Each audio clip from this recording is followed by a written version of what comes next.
Mund të paraqisni London. Sekretarit nderuar gjykatës, mirëmëngjesi. Kjo është çështja numër KSCBC 2020-06, prokurori specializuar kundër Hashim Thaqit, Kadri Veselit, Recep Selimit dhe Jakub Krasniqit. Faleminderit. Gjykatës, mirëmëngjesi, mirë se vini të gjithë. Vëre praninë e gjithë akuzuarve në sallë të gjyqit sot. Sot do vazhdojmë me deklaratat përmbyllëse në këtë çështje, do të dëgjojmë përgjigjen nga mbrojtja e viktimave. Pastaj do të dëgjojmë komentet e ekipeve të mbrojtjes ndaj parashtrimeve të ZPS-s, përgjigjeve të ZPS-s që dëgjuam të hënën, dhe deklaratat e 4 të akuzuarve sipas rregullës 135.4. Dhe në fund, përveç nëse ka ndonjë kundërshtim, do të vazhdojmë me mbylljen e kësaj çështje sipas rregullës 136. Rendi i ditës për sot i vendosur sipas urdhrit të trupit të gjykues për fjalët përmbyllëse, që është 036/39-2. Aty janë paraqitur rendi i ditës, megjithatë, me qenë se ZPS-ja mbylli paraqitjen e provave të saj të hënën, nuk do të ketë nevojë që të zgjasim seancën e ditës së sotme siç e kishim parashikuar para fillimisht në 03/6/9. Seanca e sotme do të përfundojë jo më vonë se në orën 16:45 minuta, do bëjmë një pushim në orën 10:30, rreth 15 minuta, pas vijojmë në 10:45 dhe pastaj gjysmore dhe pushime dërgës në orën 1 pas dite, do të bëjmë ndoshta një pushim që sa është e nevojshme për të organizuar pjesën tjetër të ditës apo rendin e ditës. Pra ndoshta mendoj që të akuzuarit deklaratat e tyre do të japin pas pushimit të drekës, që në mënyrë që të mos ndërpriten, do të kenë vëmendjen e të gjithëve. Përpara që të fillojmë me deklaratat përmbyllëse, kemi një çështje paraprake që trupi gjykues dëshiron të trajtojë lidhur me riklasifikimin e transkriptit. Trupi gjykues vend duke se ka disa riklasifikime të transkriptit, kërkesa për riklasifikim që janë për cilat trupi gjykues do të vendosë, trupi gjykues do të dojë të dëgjojë palët, dëshon të dëgjojë palët e pjesëmarrësve nëse kanë një kundërshtim për mbylljen e kësaj çështje, ndërkohë që kërkesat për riklasifikim janë duke u trajtuar. ZPS-ja nuk ka kundërshtim, Zoti Los nuk ka kundërshtim, Mishetis nuk ka kundërshtim, Roberts nuk ka kundërshtim, Elis nuk ka kundërshtim, gjykatësi në rregull. Do veprojmë në këtë mënyrë atëherë, me këtë përmbyllen komentet e trupit gjykues.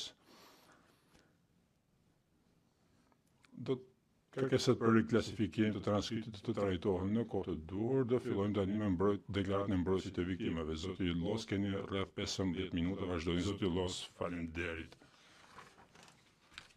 Zoti Los, së pari do të trajtoj disa pika që u ngritën nga mbrojtja e Selimit. Dhe pastaj disa nga pika që u ngritën nga mbrojtja e Krasniqit të hënën.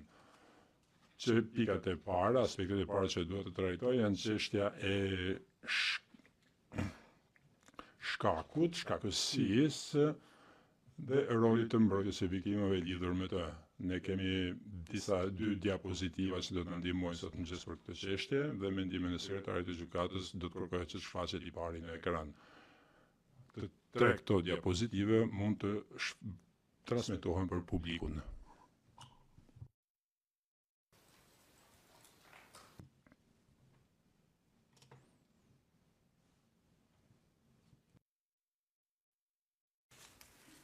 Thank you. Faleminderit, mund të kalojmë tek diapozitivit 2, ju lutem. Në krye të faqes kemi një ekstrakt nga transkripti, faqja 28908 nga parashtrimit e Selimit të premten e kaluar.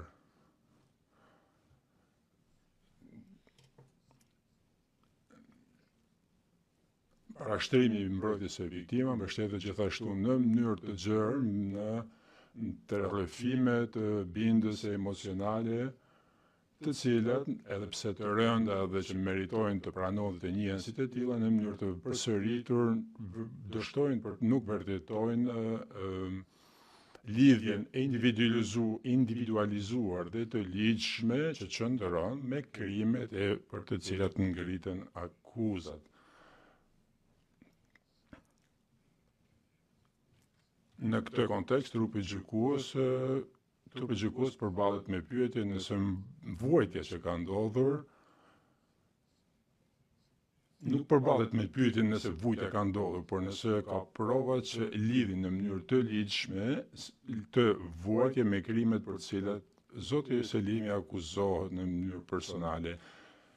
Pra, se mbrojtja e Selimit duhet se propozon dy gjëra. Së pari, se ne nuk kemi vërtetuar apo treguar lidhjen midis dëmit të pësuar nga viktima dhe krimet për të cilat janë ngritur akuzat, dhe do të trajtoj këtë në një çast duke përgjigjur komenteve të mbrojtjes lidhur me provat apo dëshmitë e ekspertëve. Së dyti, ne pra pretendimi është se ne nuk kemi vërtetuar lidhjen midis krimeve dhe mbrojtjes dhe zotit Selimi. Përgjigja jonë për këtë pikë të dytë përmban dy aspekte. Njëra është se nuk ka kriter apo kusht ligjor për neve që të vërtetojmë ekzistencën apo lidhjen midis krimeve dhe zotit Selimi apo të akuzuarve të tjerë, jo në këtë fazë dhe në fakt as në një fazë tjetër të këtij procesi. Së dyti, si pasojë, ne sigurisht që nuk jemi përpjekur të bëjmë asnjë gjë të tillë konkretisht para që të vërtetojmë një lidhje midis krimeve dhe zotit Selimi. Ajo që ne kemi bërë është që kemi paraqitur informacione dhe prova lidhur me dëmin që kanë mësuar viktimet. Dhe kjo kërkohet nga ne.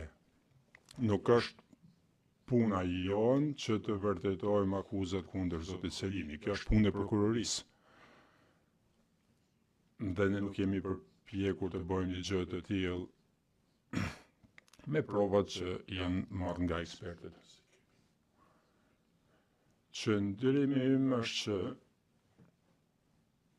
dhe ne parashtrojmë në rast se ndonjëri prej të akuzuarve shpallet fajtor dhe pastaj për të vërtetuar përgjegjësinë e tyre sa i takon shëndëtimeve, ajo që duhet të vërtetuar është lidhja midis dëmit dhe krimeve për të cilat të akuzuarit janë shpallur fajtor.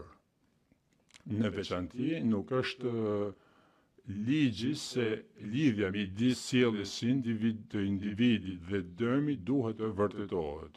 Ky ishte argumenti që u paraqit nga mbrojtja shalës në çështjen 4 përpara trupit gjykues dhe përpara panelit të gjykatës së apelit, i cili e rrëzoi atë me 29 janar të këtij viti, dhe kjo është në parashtrimin e protokolluar në çështjen e apelit 03 F73. Mbrojtja e shalës, ashtu si dhe mbrojtja e Selimit, argumentojnë se ishte domosdoshme të vërtetojë lidhja midis veprimeve të akuzuarit dhe dëmit që të pësuar nga viktimat. Ne mund të themi me besim se ligji nuk parashen një gjë të tillë dhe citimi në ekran që shfaqet tani në diapozitivin 2 tregon atë. Paneli apelit vuri në dukje se shkakësia apo standardet e shkakësisë, lidhjes së shkakësisë të përshkruar më lart, duke filluar me 22.1 të ligjit dhe rregullën 2 të rregullores, dhe pavarësisht nëse shkakësia faktuale apo ligjore ka bëjmë përfshirë shkakësia faktuale apo ligjore, tani jemi akoma në diapozitivin 2. Pra nëse lidhja shkakësisë ligjore dhe faktuale në fjalë kërkon për këtë duhet lidhja midis tyre, dhe këto janë fjalë kyçe, pra lidhja midis krimit dhe dëmit të pësuar, dhe jo sjellja e akuzuarit dhe jo lidhja midis sjelljes së akuzuarit dhe dëmit. Paneli i apelit vlerëson se kuptimi i zakonshëm, nëse kuptohet i zakonshëm në mënyrë të zakonshme në 22 një ligjit dhe rregullat 2 rregullore, është e qartë lidhur me këtë. Por rrjedhojsh dëmtimet duhet të miratohen, duhet të mbështeten në dëmin e pësuar si pasojë drejt të kryerjes së krimit brenda jurisdiksionit të dhomës specializuara në lidhje me të cilin një person është shpallur fajtor. Paneli i apelit gjithashtu vëren se ky interpretim është në përputhje me jurisprudencën e mirë pranuar tani më të gjykatës penale ndërkombëtare. Me fjalë të tjera, lidhja nuk është midis të akuzuarit të dëmit të pësuar, por midis krimit për të cilin ai është shpallur fajtor dhe dëmit të pësuar. Ajo që është më e rëndësishme në një ndërmarrje kriminale të përbashkët, në një çështje të tillë, ne mund të përfshihet pranë krimet individuale në të cilat i akuzuari nuk ka qenë kryerësi drejt për drejt, dhe për këtë shihni paragrafin 160 të urdhrit të apelit për shëdëmtim në çështjen Shala. Pika tjetër e radhës këtë mëngjes, dhe këtu kalojmë në diapozitivin 3, ju lutem, është çështja e provave të marrura në çështjen 60, provat e marrura. Kalojmë në krye të faqes dhe lexojmë akt ekspertizë apo dëshmitë e ekspertëve të paraqitura nga mbrojtja e viktimave nuk vërtetuan lidhjen e shkaksisë midis krimeve për të cilat janë ngritur akuza dhe dëmit të pretenduar, jo sepse ekspertët ishin të pandershëm, jo sepse mbrojtja kërkoi të mohojë traumën, por sepse ekspertët vetë ata në mënyrë të përsëritur dhe shprehimisht hoqën dorë nga përgjegjësia apo aftësia për të përcaktuar, deklaruan se nuk janë në gjendje të përcaktojnë lidhjen e shkaksisë, atribuimin, diagnozën apo lidhjen konkrete me kryerësin. Ky parashtrim në fakt përsërit parashtrime të mëhershme të bëra nga mbrojtja me shkrim në këtë çështje, dhe për këtë shihni F3 251 F3 356. Akt ekspertiza në çështjen 06 nuk kishte përsëritur në asnjë moment që të jetë vlerësimi individuale të dëmit që kishin të shkaktuar ndaj viktimave. Kishte qëllimet e kësaj ekspertize ishin të tjera dhe të shumta, përfshirë shpjegimi i kushteve të rëndësishme, i sëmundjeve apo pasojave të rëndësishme siç janë stresi post-traumatik dhe përcaktimi i dëmit ndaj që kanë mësuar viktimat në kontekstin e ekspertizës dhe kërkimit përkatës, hulumtimit përkatës. Duke bërë këtë, kjo ndihmon në mënyrë të sigurt trupin gjykues për të përcaktuar nëse ekziston një lidhje midis krimeve dhe dëmit. Ne kemi bërë të qartë më shumë se në një rast se vlerësimet individuale nuk synojnë në asnjë moment dhe nuk ishin të domosdoshme apo të nevojshme. Dhe trupi gjykues ka vendosur, ka konstatuar se mungesa atyre nuk i bën këto prova as jo relevante dhe as të papranueshme. Në diapozitivin 3 ne kemi një fragment nga parashtrimet tona lidhur me akt ekspertizat, ku thuhet se raporti i IMO si përgatitur në çështjen 6 jep kontekst për dhe i paraqet një spjegim të më të plot të dëmit që kanë pësuar të gjitha viktimat në këtë çështje dhe shpjegon përvojat të përjetimin e dëmit nga viktimat.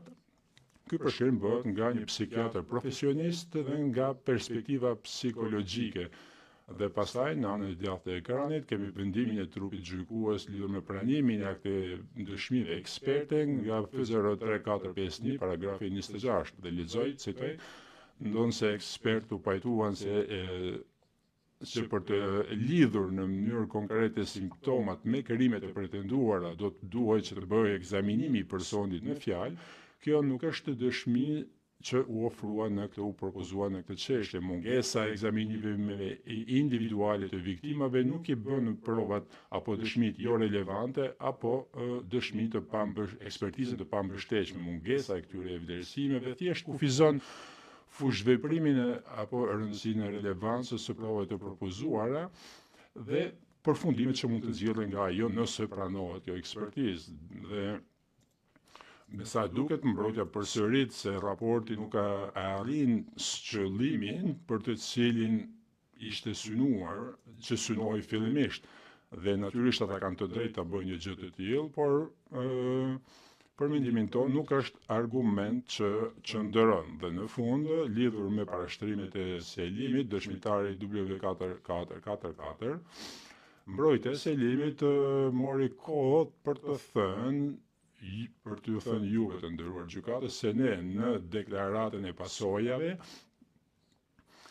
kishim keq interpretuar qasjen e tyre për këtë viktim, lidhur me këtë viktim në poshënimin 306 të deklaratës mbi pasojat dhe kjo është në transkriptin 28908. Ky poshënim bën një parashtrim të saktë, pohim të saktë se marrjen e pyetjes kundër pyetjes të mbrojtjes Selimit ndaj këtij dëshmitari keq interpretuan intervistën e tij apo keq përsëritën cituan deklaratën e këtij dëshmitari që ka dhënë ZPS-s. Dhe t'jap një shpjegim të shkurtër lidhur me këtë, dëshmitari 4444 është rrahur ndërsa ka humbur vetdije. Në intervistën e tij dhënë ZPS-s, atij ju bën një pyetje e qartë, a ju dhimbte trupi? Dhe kjo ishte pas rrahjes, dhe ai u përgjigj. Po. Dhe pastaj në faqen 24, rreshta 6-7, me gjithë përgjigjen që u dha, pavarësisht përgjigjes, mbrojtja e Selimit bëri këtë pyetje dëshmitarit. Ju i tha ZPS-s në 2019 se ju nuk kishit dhimbje të tillë gjatë atyre ditëve. Pra bëhet fjalë për 4 ditët e ndalimit të tij.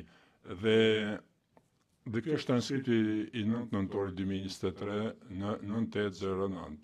Kjo nuk është pyetje e drejtë, i referohet të një intervistë, një shëmbimi, të një interviste të mëparshme të cilën vetë dëshmitari në mënyrë të qartë nuk i referohej rrahjes që kishte pësuar. Ata i bën pyetje dëshmitarit, vun dëshmitarin në një situatë të pafavorshme, dhe ne e theksuam këtë në parashtrimin 306, por mbrojtja e Selimit në vend që të kërkonte ndjes, sugjeroi se ne ishim gabim që nënvizuam apo theksuam këtë gabim. Gjithashtu do të thonim që është e pamundur që të shihet qëllimi i kësaj pyetje, përveç atij që ishte për të minuar apo vënë në pikë pyetje dëshmitarin 4444 dhe dhimbjen që ai kishte pësuar. Pra, në parashtrimin tonë, poshqenimi qëndron dhe në fund disa fjalë lidhur me parashtrim, duke përgjigjur parashtrimeve të zotit Karasniqi të hënën. Do t'ju referohem asaj që thanë para në transkriptin 29045. Mbrojtësi parashtroi se bëj fjalë për një fenomen shoqëror që ekzistonte për një kohë të gjatë, pra stigma kundër bashkëpunëtorëve në Kosovë, ishte diçka që ekzistonte për një kohë të gjatë. Dhe kjo ishte pjesë e një pranie që ekzistonte edhe më parë, pra ishte diçka që ekzistonte më parë. Dhe rrjedhimisht ishte e gabuar të sugjeroj apo të lihet mendoj se UÇK-ja ishte përgjegjëse për viktimat që kanë pësuar apo kanë vuajtur nga kjo stigma. Ne nuk pajtohemi me këtë fakti se ka ekzistuar një stigma historike që lidhej me sa u takon bashkëpunëtorëve të pretenduar,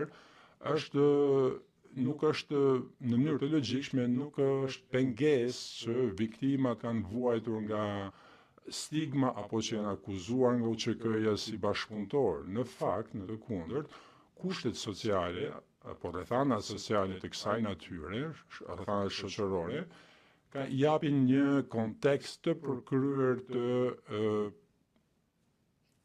mënyrës se si UÇK-ja ka përdorur këtë etiketim. Ne kemi trajtuar këtë në mënyrë të shpeshtë në pjesën ku jemi marrë me këtë etiketim apo këtë stigmë si rezultat i krimeve të UÇK-s në deklaratën tonë për ndikimin dhe për pasojat dhe nuk do t'i përsëris këto. Por do doja të them, të përfundoj duke thënë se kjo nuk ka qenë një fenomen shoqëror që ekzistonte për një kohë të gjatë. Pra, rrëmbimi i njerëzve duke vënë armën në kokë dhe duke çuar ato në qendra ndalimit të UÇK-s. Për të marrë vetëm një shembull, nuk ka ekzistuar një fenomen i tillë në jetën e 4870-s, pra dëshmitarit. Ajo është është denigruar në mënyrë publike, njerëzit i kanë përshtyr në fytyrën në rrugë, ajo në përfundimisht nuk kishte asnjë mënyrë tjetër, përfundimisht përveç një rrugë tjetër përveç se të largohej nga Kosova, dhe ky nuk ishte rezultati i një sjellje shoqërore që ekzistonte më parë, por ishte për shkak sepse një antar i familjes së saj ishte vrarë nga UÇK-ja gjatë luftës dhe ishte akuzuar si bashkëpunëtor, dhe sepse ajo kishte pasur guximin që të kundërshtonte dhe të fliste kundër kësaj. Kjo kaq kisha, faleminderit, këto ishin parashtrimet e mia. Gjykatës, faleminderit. Tani kthehem mbrojtës së Thaçit. Ju keni kërkuar 45 minuta. Mishetis, faleminderit. Përpara se të filloj, më jepni pak kohë që të transmetoj palëve disa kopje PowerPoint CMU-s, prokurorisë dhe mbrojtës së viktimave. Si dhe juve. Gjykatës, faleminderit. Mr. President, members of the trial panel. Të nderuar gjykatës, antarë të trupit gjykues, të mërkurën e kaluar dëgjuat mbrojtjen e Thaçit që bëri disa parashtrime që kanë të bëjnë me aspektet themelore të çdo gjykimi për krime lufte ku përfshihen ushtar udhëheqës ligjor. Ku përfshihen udhëheqës politik dhe ushtarak. Ne ju thamë se nuk ka asnjë raport nga kryesit e krimeve për Hashim Thaçin.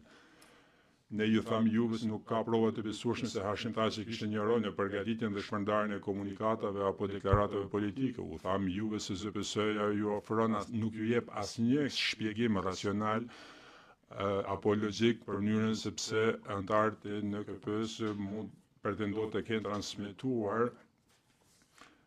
qëllimin e përbashkët kriminal përmes komunikatave, nëse UÇK-ja kishte patur UÇK-ja një zinxhir komandues funksional.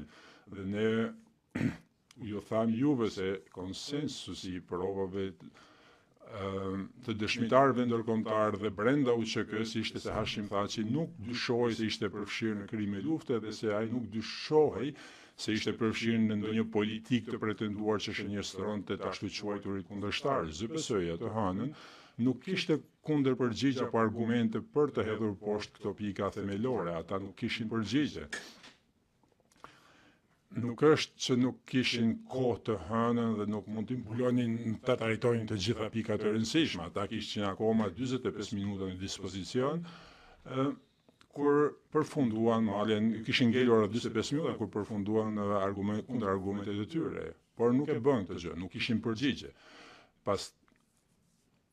Dhe duke qenë që pas kësaj, kur ata nuk ishin në gjendje dhe nuk kishin mundësi që të paraqisnin kundër argumente për këto argumente thelbësore të mbrojtjes, ZPS-ja aty në përfundimin se kundër përgjigjet e tyre apo kundër argumentet e tyre të hënën, duke pretenduar se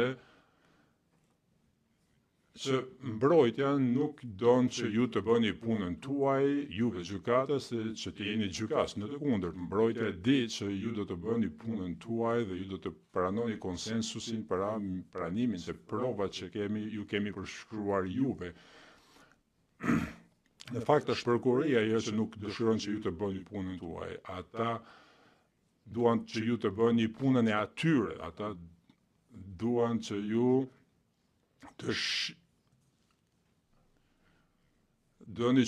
ata dëshirojnë që ju të gjeni prova që ata nuk mu arritën të gjenin, por si që thash të hënën, paneli në gjykimin Mustafa ishte i qartë. Bara e provës mbi ZPS-n dhe vetëm mbi ZPS-n dhe ata dështuan në këtë. Mentori më mësoi mua para shumë kohësh se mëkati më i madh në një gjykim është që të premtohet më tepër se sa mund të paraqitet dhe ZPS-ja ka bërë këtë mëkat të madh të pafalshëm për anë në këtë gjykim. Ata kanë premtuar fishek zjarre, spektakël, por kanë paraqitur asgjë. Dhe kjo ka ndodhur edhe të hënën. Ju e dëgjuat të refrenin e tyre. Ata thanë që do ta bënin këtë gjë, por nuk e bën. Duke se ZPS-ja në fund do të jepte një shpjegim të asaj që Hashim Thaçi ka thënë apo ka bërë. Por A u dhan ata këtë argument? Çfarë saktësisht sipas ZPS-s tha Hashim Thaçi se do të bënte? Çfarë saktësisht sipas ZPS-s bëri Hashim Thaçi për të zbatuar apo vënë në jetë atë që ai tha? ZPS-ja nuk kishte përgjigje. Kjo ishte premtime të boshe të tepërta, të cilat nuk do të ndiqeshin me fakte. Me të kthehem tani tek një pikë e paraqitur gjatë takimeve ku qëllimi i përbashkët pretendohet se u diskutua në deklaratën tonë përmbyllëse javën e kaluar, ne trajtuam argumentet e ZPS-s të paraqitur në dosjen e tyre në faqen 870. Ju jeni në dieni se sa e vështirë për argumentet e fuqishme të përsëritura të mbrojtjes gjatë gjykimit, se ZPS-ja duhej të paraqiste provat tyre ndaj para dëshmitarëve dhe ju jeni në dieni për përgjigjet, se përgjigja mbrojtjes ka qenë vazhdimisht ne nuk kemi detyruar të paraqesim provat tona deri në paraqitjen e dosjes përfundimtare. Pra, momenti i parë ku ne patëm mundësi të shohim provat e tyre dhe pretendimet e tyre ishte dosja përfundimtare dhe trajtuam atë në parashtrimet në deklaratat përmbyllëse. Një problem tjetër tetë i madh është mënyra se e paraqitjes së provave dhe argumentimi ligjor i ZPS-s në këtë çështje, duke fshehur provat e tyre deri në dosjen përfundimtare, sepse duke ditur se pala e kundër do t'i sulmojë dhe do t'i hedhë poshtë ato prova. Dhe ZPS-ja kuptoi pastaj për boshllëqjet e tyre vetëm në javën e fundit kur bën parashtrimet e mbrojtjes dhe siç parashikoi dhe priti ZPS-ja në kundërpërgjigjet e tyre, kundër argumentet e tyre, tani po ndryshon paraqitjen e provave duke u përpjekur për të mbush këto boshllëqe. Tani diapozitivi tjetër, për shembull ZPS-ja pretendon në dosjen e tyre se çështja e kundërshtarëve dhe lufta speciale u diskutua në mënyrë të përsëritur në mbledhjet e shtabit të përgjithshëm. Kjo është në paragrafin 75 të dosjes së tyre dhe këtë shihet në diapozitiv. Ne I kemi analizuar po shënimet të mërkurën e kaluar lidhur me dy takimet të 16 gushtit pra dhe të 29 dhjetorit.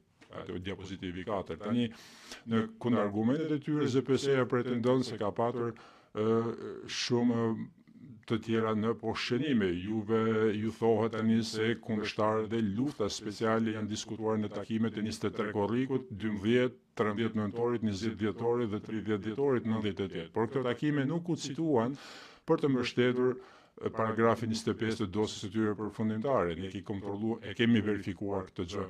Zoti Thaçi nuk mund të pritet nga zoti Thaçi që të trajtojë apo të kundërshtojë provat të cilat nuk janë përmendur nga ZPS-ja në mbështetje të pretendimeve të tyre në paragrafin 75. Dhe fakti se ZPS-ja nuk ka cituar, nuk ka përmendur asnjë për këtyre takimeve dhe që këto I përmenden vetëm në kundërpërgjigjet e tyre në vetvete, është një pranim, një formë që për të pranuar se ZPS-ja beson se këto takime në fakt nuk I ndihmojnë ata në vërtetimin e çështjes së tyre. Paragrafi depozitivi 5 duhet të konstatojmë lidhur me përmendjen e re të takimeve të dhjetorit se ZPS-ja nuk pretendonte se zoti Thaçi ishte aty apo se ata ishin. Së fundi, ne vërejmë se në secilin për këtyre takimeve shtesë, Bislim Zyrapi të paktën ka qenë I pranishëm, nëse nuk ka qenë drejtuesi I këtyre takimeve.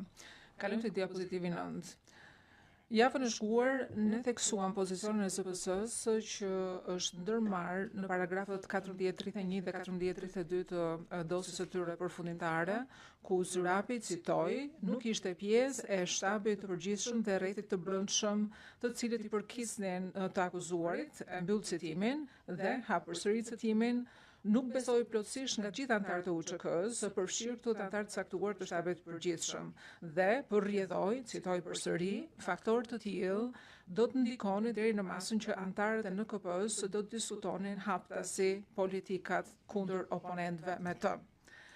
Ne gjithashtu kemi vënë në dukje që ZPS-ja në parashtrimet përfundimtare të veta parashtroi se Zyrapi ishte, citoj, njëri prej anëtarëve të shtabit përgjithshëm që nuk ishte pjesë e grupit personave të besuar. Ai ishte person I jashtëm.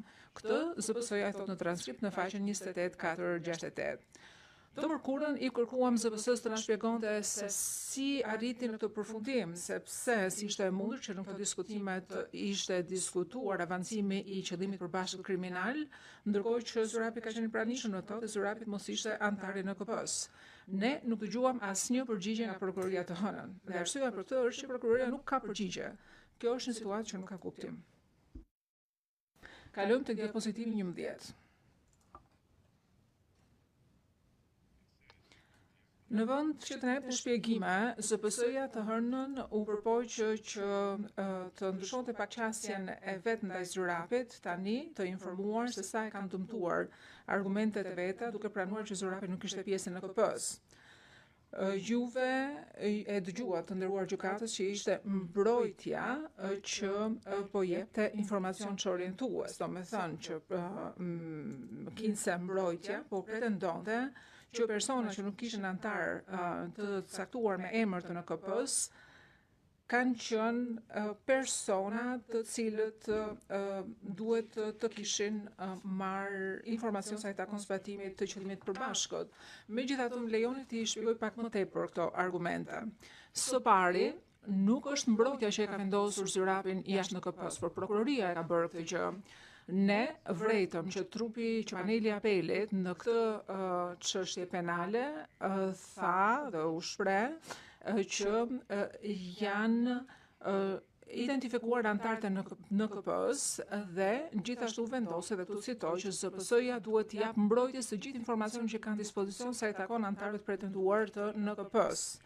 Dhe vijon më tej vendimi, nëse ZPS-ja do jetë në pozicion që të identifikojë antarë të tjerë shtesë të NKP-s me emër, këtë informacion duhet t'i jap mbrojtjes.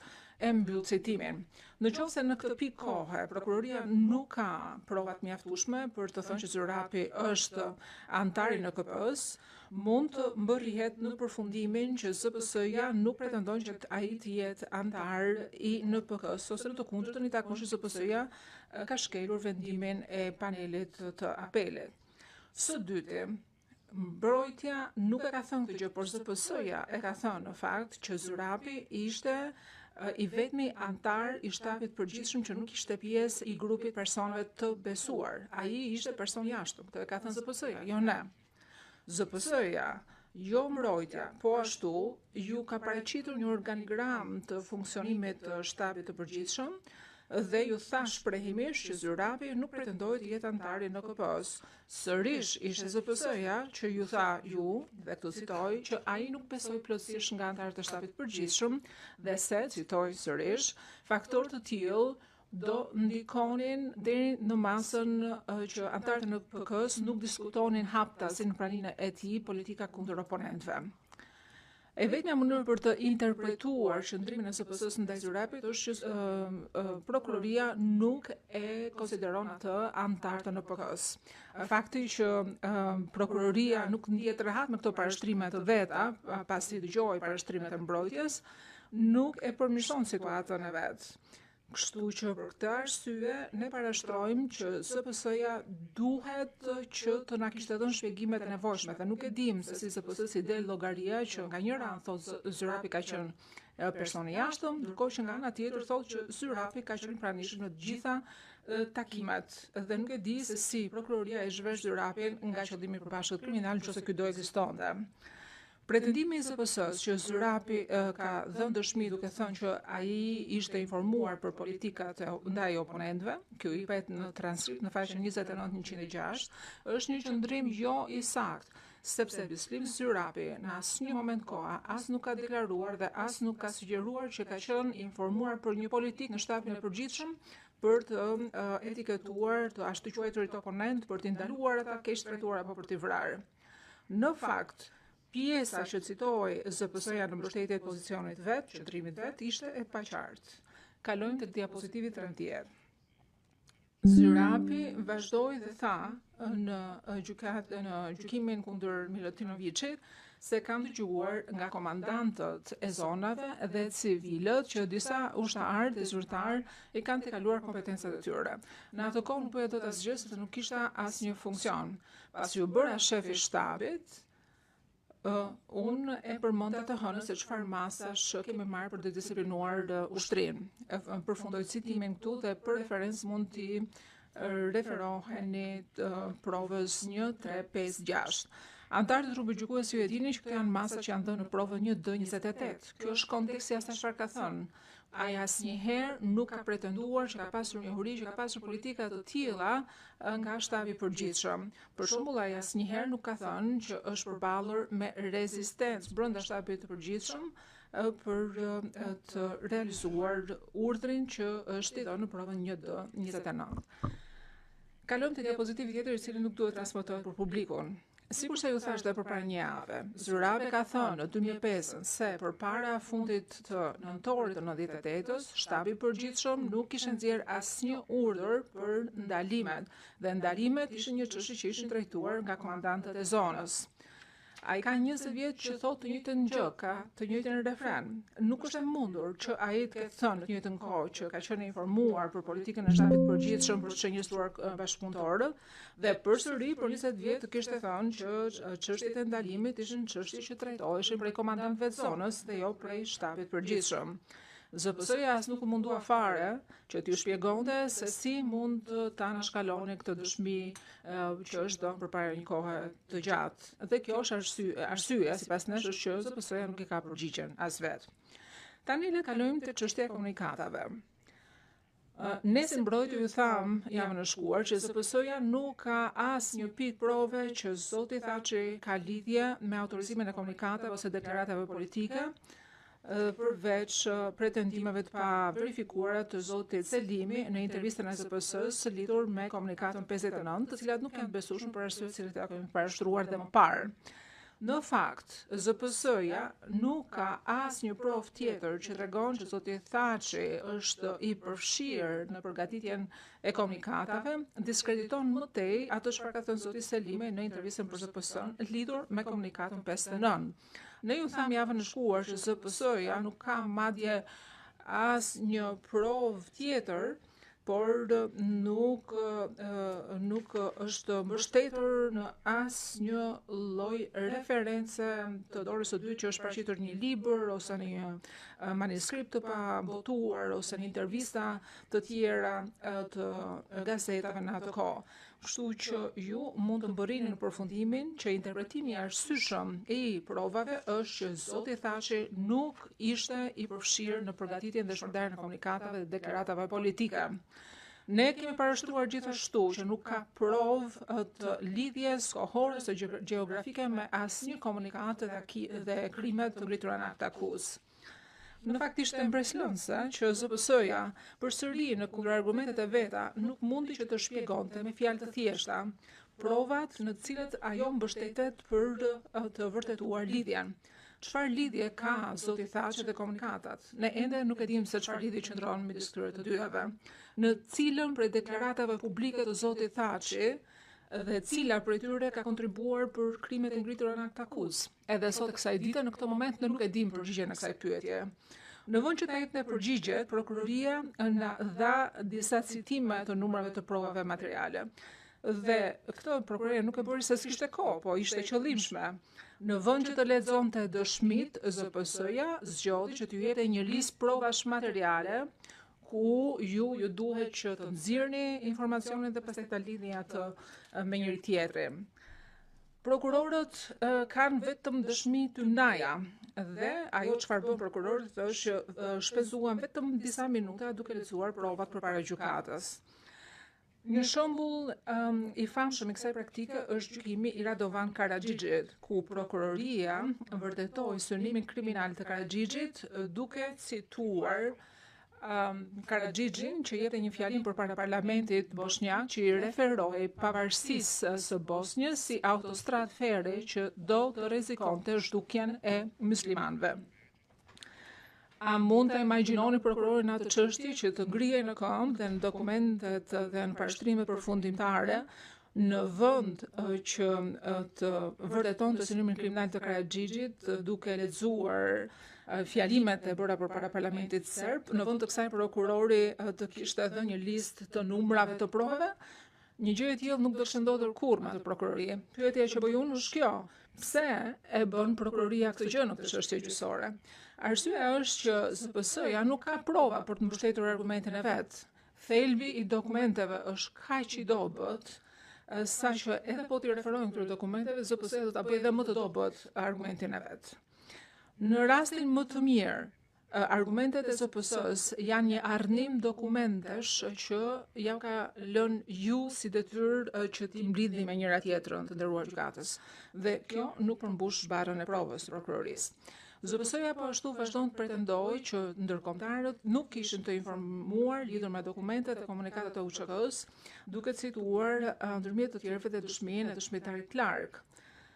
Por, në qoftë se ju kujtohet dëshmia e generalit Clark lidhur me 3 takimet e tetorit me Miloševićin, ai na tha që në këto takime i ishte thënë Miloševićit që NATO-ja do të bombardonte vendin e vet në qoftë se Miloševići nuk do të ndërpriste sulmet ndaj Kosovës. Sigurisht që Miloševići ka qenë informuar për komunikatat, se në fund të ditës Kosova ishte thjesht një provincë e ish Jugosllavisë dhe e gjithë provinca, sikurse ju e dini, ishte në mbikëqyrjen e plotë të tij. Do të kishte qenë në interesin e vet Miloševićit që t'i tregonte generalit Clark, NATO-s, grupi kontaktit dhe Këshillit Sigurimit të Kombeve të Bashkuara këto komunikata gjoja nxitse. Në qoftë se ai dhe shërbimit e tij do të besonin se këto komunikata do të jepnin një kontribut domethënës ndaj krimeve të luftës dhe krimeve kundër njerëzimit. Fakti që generali Clark dhe ambasadori Hill nuk mbajnë mend asnjë argument të ngritur nga Miloševići sa i takon komunikatave, demonstron që madje as autoritetet serbe nuk gjejnë ndonjë lidhje midis komunikatave dhe krimeve pretenduara për prokurorisë. Raised several straw man arguments. ZPS-ja ngriti disa argumente të dobta të hënën, njëra prej cilëve ishte që mbrojtja pretendonte që ndërkombëtarët thanë që UÇK-ja nuk kishte kryer asnjë krim. Mbrojtja nuk e ka thënë asnjëherë një gjë këtë tillë. Mbrojtja tha që dëshmitarët ndërkombëtar nuk dyshonin që Hashim Thaçi të përfshihej në kryerjen e krimeve të luftës dhe krimeve kundër njerëzimit. ZPS-ja nuk e kundërshton faktin që në fakt ky ishte qëndrimi i ndërkombëtarëve. Ne gjithashtu thamë që ndërkombëtarët nuk shikonin komunikatat si nxitse të krimeve dhe ZPS-ja as këtë argumentone nuk e rrësoi. Është e pamundur që komuniteti ndërkombëtar nuk do të kishte qenë informuar për efektin e komunikatave në qoftë se argumentet e ZPS-s ishin vërtet deduksion i arsyeshëm. Kam përmendur të më herët çështjet e Ruandës, Bosnjës, Serbisë, ku ishte informacion i ditur botërisht propaganda për nxitje të krimeve të cilat kanë ndodhur në vende përkatëse. Kështu që argumenti i ZPS-s nuk mund të qëndrojë dhe nuk janë dashur 20 vite për të zbuluar pretendime të tilla ose retorika të tilla nxitse në Kosovë. Kalojmë tek gjykata ushtarake. Besoj që ju kujtohet që të hënën ZPS-ja në intervistën e vet tha që zoti Thaçi ka krijuar dhe ka ndihmuar për krijimin e gjykatës ushtarake. Por zoti Thaçi nuk ka thënë këtë gjë. Zoti Thaçi ka thënë që në kohën kur është nxjerr prova 1D28 ishte krijuar gjykata ushtarake dhe në fund të nëntorit ai nuk ishte më në Kosovë, ishte larguar prej Kosovës. Pra është e padiskutueshme që në fakt zoti Thaçi nuk ka qenë në Kosovë gjithë asaj kohe. Pra, edhe sa i takon bisedave me Fred Abrahams, edhe kjo bisedë në vetvete nuk ka çuar në vërtetimin e krijimit të gjykatës ushtarake apo lidhjes së zotit Thaçi me 1D28-ën. Sa i takon argumentit që as urdhri i 28 nëntorit dhe as gjykata për drejtësi ushtarake janë synuar për të dhënë fund politikave të oponentëve ose zbatimeve të saj, dhe këtu citova, kjo është në fakt shtërëzuar edhe nga Zurapi vet. Dhe këtë informacion më në hollësi mund ta shikoni edhe në diapozitivin që keni përpara, është në faqen 17-539, 17-540. Dy diapozitivet e tjerë nuk i duhen paraqitur publikut. Do të kalojmë tek të ashtu quajturit dy gazetar serb. Një tjetër argument i dobët ky i ZPS-s lidhur me dy gazetarët.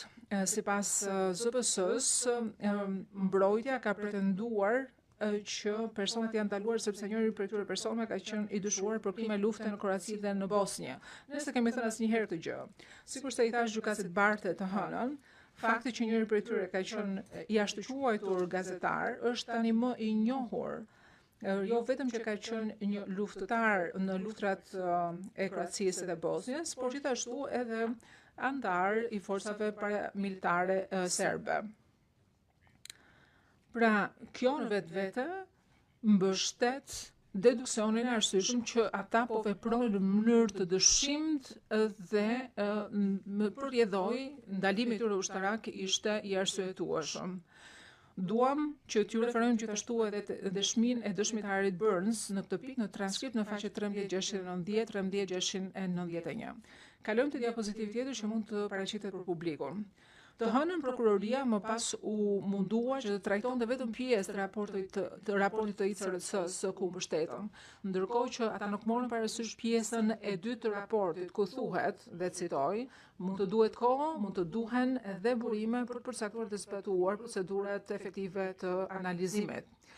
Qëndrimi i ZPS-s që grupet e armatosura jo-shtetërore duhet të kenë një sistem plotësisht funksional që në ditën e parë, jo vetëm që nuk është i arsyeshëm, por është në konflikt të qartë me qëndrimin e ICRC-s. Përsëris, të çështje politikash, ne ju inkurajojmë që të mos përcaktoni dhe të mos vendosni një precedent të rrezikshëm ndërkombëtar që grupet e armatosura jo-shtetërore duhet që të kenë një sistem të plot, të drejtësisë përpara se sa të kenë mundësi që të ndalojnë të burgosurit. Kalojmë me elementin e Qerezit. Juve keni dëgjuar sa i takon incidentit të Qerezit që delegacioni ka bërë avokaci për çarmatim. Por megjithatë kjo nuk ka lidhje me parashtrimet tona dhe lidhet me ato çfarë na pyeti gjykatësi Barte. Pyetja që shtrohet është në qoftë se ndalimi pra mbështeste objektivin ushtarak ose në qoftë se ishte një ndalim që ishte kryer për të fituar kontroll në gjithë Kosovën. Në qoftë se bëj fjalë për një aspekt juridik apo jo, kur u bë ndalimi, kjo shkon përtej diskutimit. Çështja ose argumenti i ZPS-s është një deduksion jo i arsyeshëm dhe nuk ka lidhje me ato çfarë pretendohet për saj.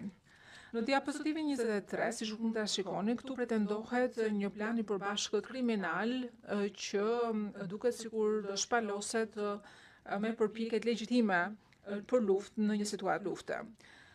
Atëherë, gjykatësi Barte nëse ju kujtohet na bërë një pyetje të hënën, duke e pyetur ZPS-n, dhe këtu citoj, si duhet trupi gjykues të bëjë dallimin midis një kontributi domethënës me qëllim të përbashkët për të fituar dhe për të ushtruar kontroll në gjithë Kosovën përmes kryerjes së krimeve nga sjellja që kanë kontribuar për UÇK ose luftën e përgjithshme të UÇK-s. ZPS-ja vazhdoi duke thënë që ne, pra mbrojtja, nuk e kemi kuptuar fushveprimin e NPK-s që mund të shtrihet në veprime të cilat pretendohen se avancojnë objektivat ushtarake ose që kanë motivime personale.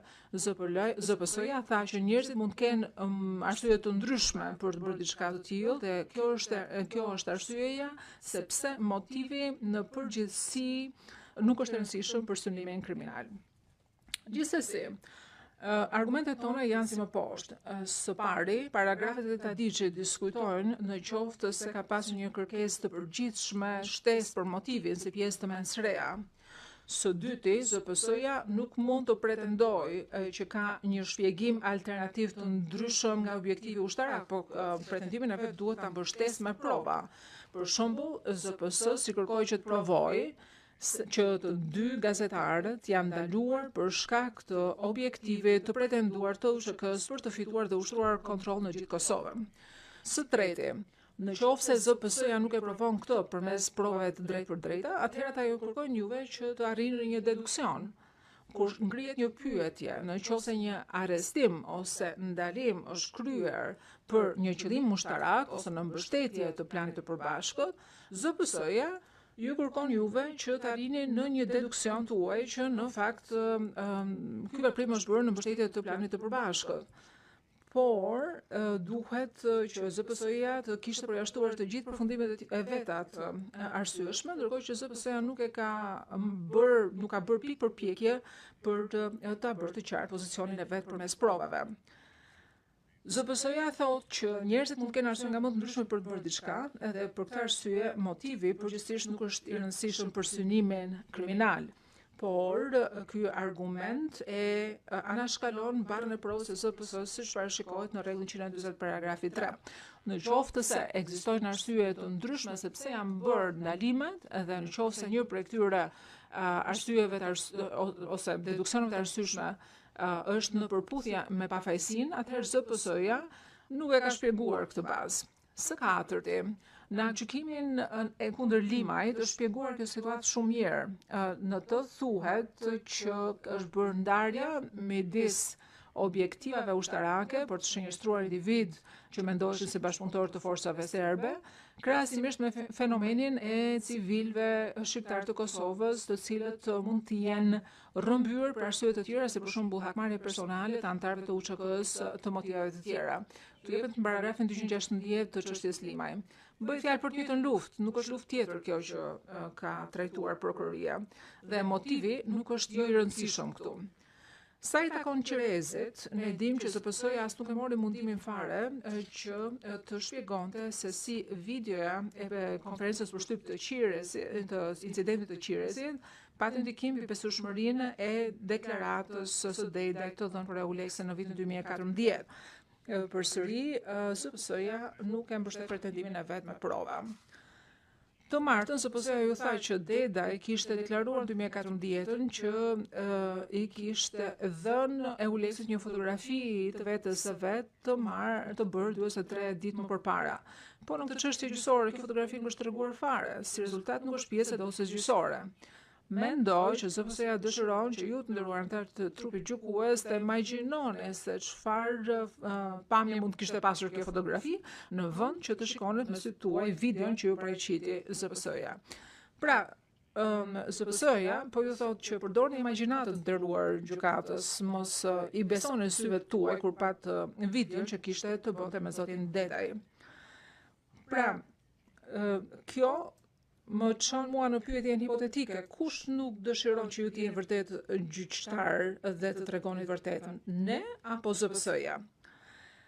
Së fundi, zoti Thaçi nuk i ka thënë asnjëherë ZPS-s që ka pasur informacion për ndalime dhe për persona të cilët janë rrahur.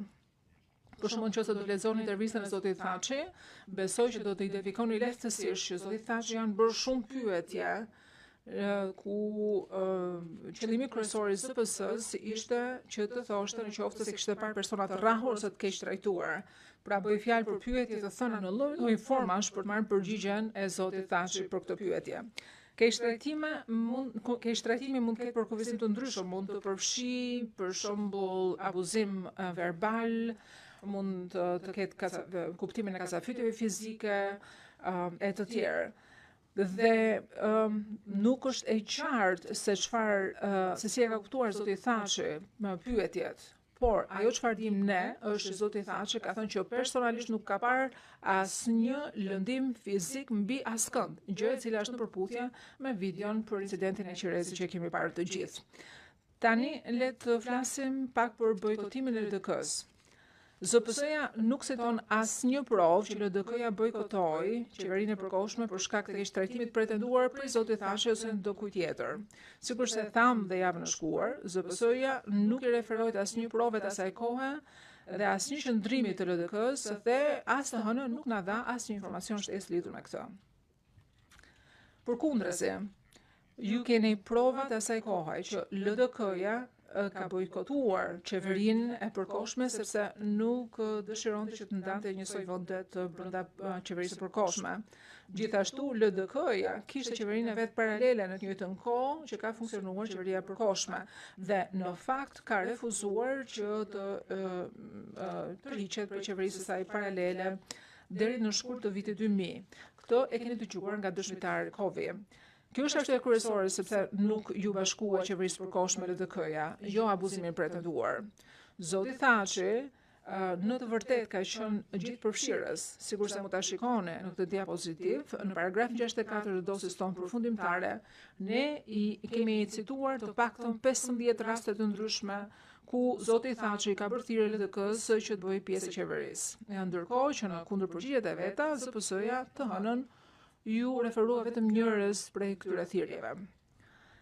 Atëherë sa i takon çështjes së këshillit të personelit, nuk përmendet fare këshilli i personelit as në dosjen përfundimtare, para përfundimtare apo as në akt akuzë. Dhe në çështjen në jurisprudencën e ICL-s thuhet që në qoftë se prokuroria parashikon të akuzuarin, pra është e rëndësishme që prokuroria të japë informacion të qartë në kohë dhe konsistent. Ndërkohë që prokuroria nuk ka bërë asnjë nga këto gjëra. Nëse do ta kishte ngritur si çështje prokuroria elementin e këshillit të personelit, ne do të kishim bërë pyetje zurapit lidhur me këtë. Dhe ne parashtrojmë që jemi paragjykuar për shkak të faktit që nuk na është përmendur asnjëherë më përpara një element i tillë. Po ashtu prokuroria i është referuar një prove që janë shënime të panënshkruara me ish antar të UÇK-s ku diskutohen për historikun e UÇK-s. Nëse do lexojmë këto faqe, do lexoni që ka konfuzion dhe mos pajtim midis antarëve në këtë takim lidhur me mënyrën se kur është themeluar UÇK-ja dhe cilët kanë qenë themeluesit e saj. Atëherë, le të kalojmë tek pika në qoftë se ka provë për takimet e qeverisë së përkohshme në verë të vitit 1999. ZPS-ja nuk mori parasysh parashtrimet tona, duke lënë më janë faktin që ZPS-ja ju referua proces verbale të shtabit përgjithshëm lidhur me pretendimet e mbrojtjes sa i takon takimeve të qeverisë së përkohshme. Pra të gjitha provat që citon prokuroria janë pa verifikuara, janë dokumente të cilat janë paraqitur për pranim në prova materiale si prova jo gojore dhe nuk ka dhënë asnjë dëshmitar, asnjë dëshmi për të vërtetuar autenticitetin dhe për të konfirmuar pjesët përkatëse. Mëtej, ZPS-ja thotë që mbrojtja e Thaçit ka bërë një keq interpretim lidhur me këtë pikë, por ndërkohë ne nuk kemi bërë asnjë keq interpretim. Edhe një herë, ne do t'ju tregojmë në dosjen përfundimtare të prokurorisë në pasqyrën e Lëndës, ku ata kanë një seksion të tërë që pretendojnë që t'i japin përgjigje pyetjeve të cilat kanë të bëjnë me pretendimin për planin kriminal të përbashkët. Por në këtë seksion nuk shikoni që nuk ka asnjë provë që vërteton që plani i përbashkët kriminal është përndar përmes urdhrave me shkrim. Edhe një herë, zoti Thaçi mund të trajtojë argumente kundër tij vetëm nëse se argumentet e prokurorisë janë të qarta. Gjithashtu në kundërpërgjigje, ZPS-ja thotë që në provën P1-581 një dëshmitar në gjykatën e Kosovës ka vërtetuar përmarrjen e një urdhri të drejtë për drejtë. Ky dëshmitar ka thënë në fakt se nuk e dinte nëse ky urdhër vërtet ishte nxjerrë për shtabit përgjithshëm apo jo, por thotë që mbështetet në fjalët e një personi që ka vdekur. Thënë nuk kemi të bëjmë me prova të drejtë për drejta, por me thashë theme të dëgjuara këtu aty. Mbështetja e ZPS-s në këtë dëshmi është emblematike dhe është shumë domethënëse. Edhe ky është një qëndrim që ZPS-ja e tregon edhe në vende të tjera në dosjen e vet. ZPS-ja gjithashtu thotë që prova shfaqësuese nuk janë kundërshtuar sepse ishin shfaqësuese, por duam t'ju tërheqim vëmendjen edhe një herë në çështjen e dëshmitarit 4760 dhe pa aftësinë e ZPS-s për të dhënë një shpjegim të kuptim për tërheqjen e dëshmitarit të tyre, përveç se faktit që e kuptuan që dëshmia e dëshmitarit ishte shumë shfaqësuese dhe nuk e shërbente qëndrimit të tyre. Tani le të kalojmë te Sokol Bashota. ZPS-ja pretendon se prova e Bashotës është, në thonjse, e pamundur të lexohet si hipotetike. Unë ju thash para një jave që asnjë hetues i TPN-s nuk do të kishte rënë në qëndrimin që të mos bënte pyetje të tjera plotësuese, në qoftë se ata do besonin që zoti Bashota nuk po flisa hipotetikisht. Unë do them që e njëjti qëndrim zbatohet për ZPS-n. Në seancën përgatitore të tij, ZPS-ja asnjëherë nuk i ka bërë pyetje plotësuese Bashotës për të vërtetuar se kur, ku apo kush në shtabin e përgjithshëm ka marrë pjesë në diskutimet lidhur me ekzekutimin e bashkëpunëtorëve. Kalojmë te diapozitivi 34. ZPS-ja më pas nuk ka bërë pyetje të tilla bazë hetimore edhe në pyetjet e drejtë për drejta për dëshmitarin. Mund të ketë vetëm dy arsye sepse një prokuror i ZPS-s nuk bën pyetje pasuese bazike. Ose prokurori ka qenë shumë neglizhent, që nuk ka mbase ka pak gjasa, ose ndoshta ZPS-ja e dinte ose prokurori i ZPS-s e dinte që përgjigjet e Bashotës do të çonin në nxjerrjen e materialit shfaqësues. ZPS-ja e di që deklarata e TPN-s së 2006 së Bashotës ka pak besueshmëri. Shohim diapozitiv 35. Është më pak e besueshme nëse shikojmë kontekstin kur e ka dhënë këtë deklaratë. Sikurse kam theksuar gjatë ndërpyetjeve të mia, Bashota është kontaktuar nga të njohur të ish akuzuarit Ramush Haradinaj përpara se është takuar me ekipin hetimor të TPN-s. Më pas dha një narrativ që në mënyrë hipotetike tregoi autoritetin e shtabit të përgjithshëm për ndalimet dhe ekzekutimet dhe jo në komandantët e zonave si Haradinaj, duke dhënë kështu informacion shfaqësues për të akuzuarin Haradinaj aso kohe kur TPN-ja nuk ishte mundësi të ngritë akuzën e Bashos apo kujt do tjetër. Në realitet, deklarata 2006 të Bashotës nuk ishte as pak e rrezikshme dhe nuk mund të dilte prokuroria në përfundime të tilla, duke marrë parasysh strategjinë e TPN-s, sepse ishte thjesht dëshmi shfaqësuese për Haradinaj në gjykimin e tij. Pra, ekipi hetimor i TPN-s nuk e thirri fare as si dëshmitar Bashotën në këtë rast. Nuk kam të shtoj më për këtë. 3 diapozitive të radhës nuk janë për publikun. Tani dua të trajtoj dëshminë e dëshmitarit 04489 dhe problemin e shënimeve paraekzistuese të dëshmitarit. Pretendimi doli të hënën për herë të parë se dëshmitari ka përgatitur shënime përgatitore, ja ka dhënë shënime përgatitore trupgjykues me kërkesë të mbrojtjes dhe si rrjedhoi nocioni që dëshmitari do të gënjente për një ngjarje në një shënim për veten, në mënyrë që ta përdorte më vonë si konfirmim kur kërkuan këto shënime, në fakt nuk janë as pak të besueshme. Ne kemi nevojë për kontekst. ZPS-ja pranon në shënimin 3156 dosis së vet, se dëshmitari 04489 për herë të parë kishte ndryshuar dëshminë e saj në seancën përgatitore me ZPS-n. Ajo i solli shënimet paraekzistuese gjatë seancës përgatitore me ZPS-n. Mund të shikoni transkriptin faqen 1538. Dhe është logjikshme të dalësh në përfundimin se i ka përdorur këto shënimet për ta ndihmuar atë që të theksonte se çfarë donte t'i thoshte ZPS-s. Kjo nuk është në mospërputhje me qëndrimin e mbrojtjes. Shohim diapozitivin 37. Fakti që dëshmitari pretendonte se nuk e dinte kur i kishte shkruar këto shënime dhe nuk mund të përjashtohet fakti që mund të ketë shkruar dhe në 2023-shin, avancon edhe më tej qëndrimin e ZPS-s.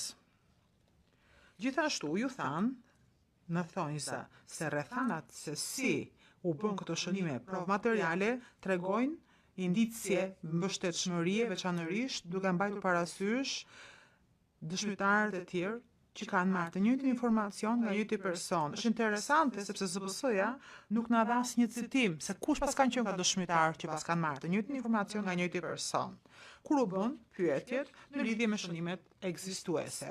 Kështu që ne mendojmë që për ne kjo nuk ka qenë e paqëllimshme. Nuk i kanë dhënë citimet sepse nuk kanë asnjë dëshmitar.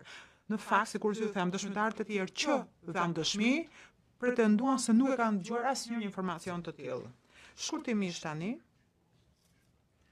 sa i takon kontributit që kërkohet për NKP. Më duhet të flas edhe një herë për kontributin në NKP, sepse të gjithë jemi të prekur në lidhje me këtë. por duhet të them që ZPS-ja na ka akuzuar gjatë kundër argumentave që ne nuk jemi në gjendje të bëjmë dallimin mes kontributit për qëllimin e përbashkët dhe kontributin personal për secilin nga krimet e akuzuara. Dhe më pas shtuan që kjo e fundit nuk është kërkesë në jurisprudencave. ZPS-ja citoja gjykimin Preliç për të thënë që i akuzuari nuk ka pse të kontribuojë në një krim konkret në mënyrë që të ketë përgjegjësi penale për të, sepse kontributi në një NKP mund të ketë forma të ndryshme, sikurse edhe mund të jetë ekzekutimi i planit të përbashkët kriminal. Ne jemi të bindur se po ta lexoni këtë paragraf të gjykimit të Preliç, do të shihni në fakt formulimin që ka përzgjedhur ZPS-ja në mënyrë selektive në përgjigje të një parashtrimi specifik të akuzuarit Stoiç asaj kohe, i cili argumentoi përpara apelit se prokuroria duhet të demonstronte lidhjen drejt për drejt mes ndihmës që kishte dhënë ai dhe krimeve individuale që citoheshin në akt akuz. Dhe në këtë paragraf dhoma e apelit në fakt është mbështetur në gjykimin e Krajshniq në paragrafin 659, ku është thënë që për përgjegjësi penale për NKP nuk kërkohet që akuzuari të ketë kryer fizikisht apo të ketë marrë pjesë në actus reus të krimit të kryer. Mjafton që akuzuari të ketë kryer veprimtari që në një mënyrë apo në një tjetër kanë ndikuar në realizimin e NKP-s, çka do të thotë që të ketë dhënë kontribut të konsiderueshëm në kryerjen e krimeve që janë pjesë e fushëveprimit të NKP-s. Jemi në një rreth vicioz. Nuk kemi asnjë provë. Asnjëherë nuk kemi thënë që ZPS-ja do të vërtetojë kontributin e konsiderueshëm për secilin nga akuzat që gjenden në akt akuz. Por standardi që ka dhoma e specializuar që pasqyron standardet e tribunalit është që duhet të ketë një kontribut të konsiderueshëm për krimet në akt akuz. ZPS-ja për këtë s'ju ka treguar asnjë provë.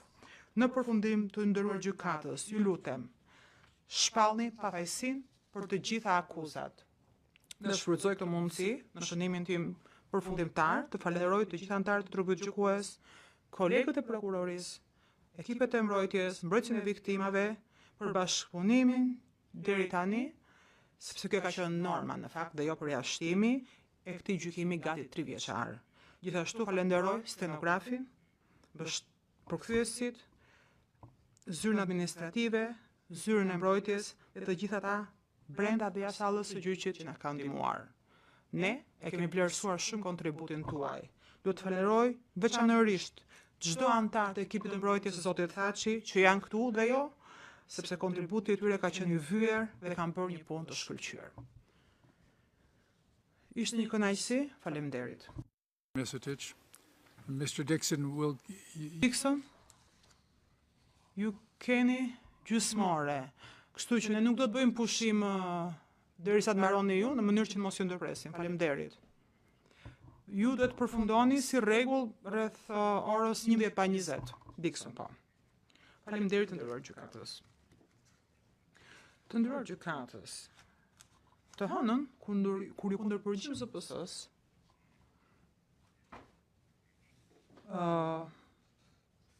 më falni, ZPS-ja kur foli të hënën e përmendi shumë pak zotin Veseli, deri në momentin kur nga fundi zoti Halling ju rikthye edhe një herë trillimit të ZPS-s, të ligjeve dhe fakteve për një përpjekje të fundit për të përfshirë zotin Veseli. Sipas nesh, deri në atë momente nuk u tha asgjë. Madje, edhe kur than fjalë boshe. Asgjë deri në fund të fjalës së ZPS-s, sepse nuk kanë asnjë përgjigje për akuzat që ngritëm ne sa i takon argumentave të tyre kundër zotit Veseli. Por sidoqoftë, ata pretendojnë se ne nuk kemi trajtuar themelsin, pra themelsin e akuzave të ZPS-s. Është akuzë rënd kjo për ZPS-s, sepse ajo që bëra unë javën e kaluar ishte pikërisht të trajtoja çdo pretendim të tyre një e për një, për t'u treguar se ishin të pabaza. Edhe unë kisha edhe 500 diapozitiv të tjerë që mund t'ua kisha prezantuar, mund t'ua kisha paraqitur. Kjo nuk është mbrojtje teknike nga ana jonë. Mbrojtja mbështetet në të drejtat më themelore që duhet të jenë në çdo gjykim penal. Pra, e thon shkurt, të testohen provat kundër të akuzuarit, të kundërpyeten dëshmitarët. Duhet ketë vlera provuese të provave dhe në mënyrë të tillë që ne të kemi mundësi t'i testojmë.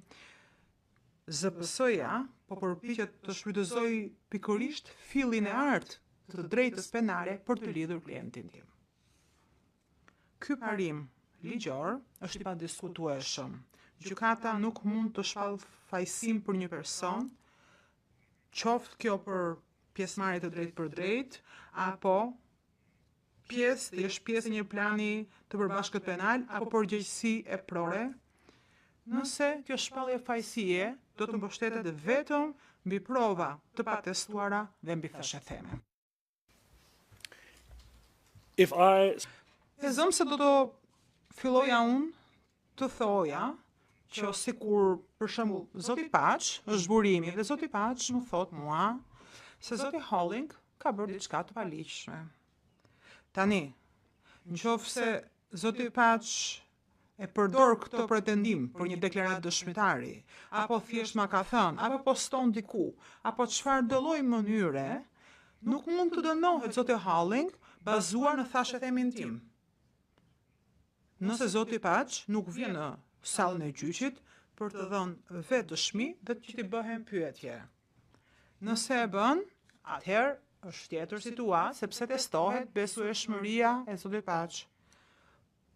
Por situata është e thjeshtë nderuar gjykatës.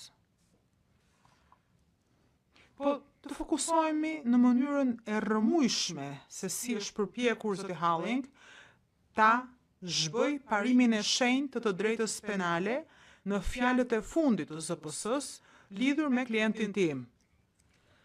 Por ne kuptojmë se po e bëjnë këtë, sepse është e vështirë për njeriu t'i harrojë zakonet e vjetra. Ai thot, askush nuk e diskuton se rregulla 144A ka të bëjë me provat e patestuara. Madje ai shtoi se pikërisht për këtë panel i apelit në rastin Shala shqyrtoi jurisprudencën e gjykatës evropiane lidhur me dëshmitë e patestuara dhe madje tha lexoni dhe paragrafin 406 të gjykimit. Më pas, bën një kthes 360 gradë dhe thot, po citoj, po dispozita, pra 144A, në formulimin e vetë të qartë, thjesht mbulon një nën kategori provash të patestuara, gjegjësisht, deklaratat e dëshmitarëve, të cilët mbrojtja nuk ka pasur mundësi t'i pyes. Dhe më pas thot, që për çdo dëshmi tjetër që nuk është pjesë e deklaratave të dëshmitarit, sidoqoftë e ka përkufizuar këtë, ne nuk e dim se si ka dalë ai në këtë përkufizim, atëherë vlen parimi i përgjithshëm i rregullës 139.3. Të nderuar gjykatës, mbas e vu të re se ZPS-ja nuk na dha as pak burime ligjore për këtë interpretim të rësisht të trilluar të rregullës 140. Dhe ai në fakt nuk ju referoi që të shikoni ta gjykimin në rastin Shala, për këtë sepse ajo është e qartë. Është e qartë akt gjykimi. Paragrafi 436, i njëjti paragraf që ka cituar prokuroria dhe çdo paragraf tjetër që ka cituar prokuroria para dhe pas, u referohem rregullës 144A, e cila mbulon të gjitha provat e patestuara pa një përjashtim të vetëm. Kjo është rregulla e kësaj gjykate. Paragrafi 486 thot që trupi gjykues interpreton rregullën 144A si një përjashtim për konfirmimin e shpalljes së fajësisë bazuar vetëm apo në mënyrë vendimtare në provat e patestuara, pavarësisht nëse procesi gjyqësor në tërësinë e vet ka qenë drejt apo jo. Pavarësisht kësaj. Por E rëndësishme është a janë mbështetur në prova të patestuara si bazën e tyre për të dalë në shpallje fajësie. Për ne nuk mund të kishte qenë më e qartë se kaq. Paneli i apelit nuk e ngushton fushveprimin e rregullës për një nën kategori deklaratës dëshmitarëve pa një përkufizim të saktë. Ajo që duhet të kishte bërë ZPS-ja ishte që mos së paku të thoshte që këtë e ka thënë paneli i apelit, por ne si prokurorit nuk pajtohemi. Apo mund ta jepte një argument tjetër, por jo, ata vijojnë më tej sikur të mos ekzistonte ky interpretim, se kuptojmë që ligji për ta është i pavolitshëm. Dhe rregulla 139.3 që përmendi zoti Halling, po ashtu është shumë e qartë. Nuk është në favor të ZPS-s kjo rregull. Në fakt, kjo rregull thotë që në varësi të rregullës 144, pra në varësi të kësaj rregulle ambrell, paneli nuk do të kërkojë kritere ligjore për të cilat të kërkohet konfirmimi në mënyrë që të vërtetojë krimet apo sjellje kriminale. Me fjalë të tjera, konfirmimi është gjithmonë në varësi të rregullës 144, që ndalon pa përjashtim përdorimin e provave të patestuara si bazën e vetme për të dalë me vendim fajësie.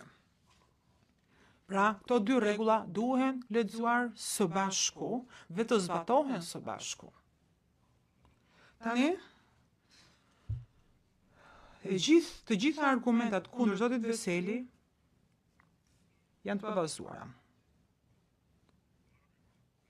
Qoftë pretendimet e drejtë për drejta, si dhe pretendimet rrethanore. Për shembull, kur zoti Halling të martën ju tregoi një videoklip të dëshmitarit 4760, kur po jepte një intervistë për ZPS-n dhe tha që me demek kishte dëgjuar një histori prej dikujt që klienti im ishte i përfshirë. Ky është, thashë themi pastër. Sepse vetë burimi nuk ka qenë këtu në mënyrë që të merri në pyetje. Prandaj, ky klip është krejt i pavlerë. Sepse e ka përdorur prokuroria thjesht se përmendet emri i klientit tim. Nuk mund të konsiderohet si provë.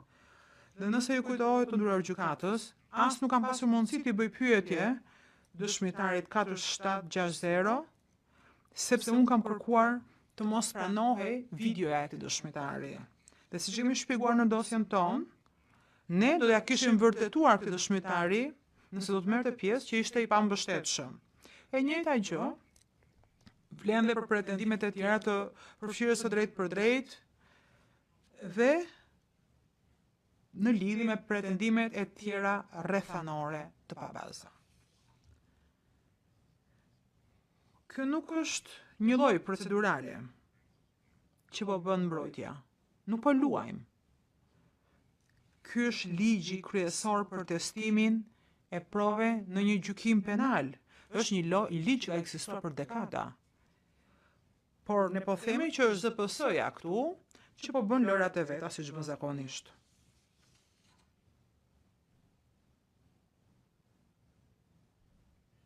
Në fakt, ne ftuam ZPS në duel. I tham, a ku na thoni ju për pretendimet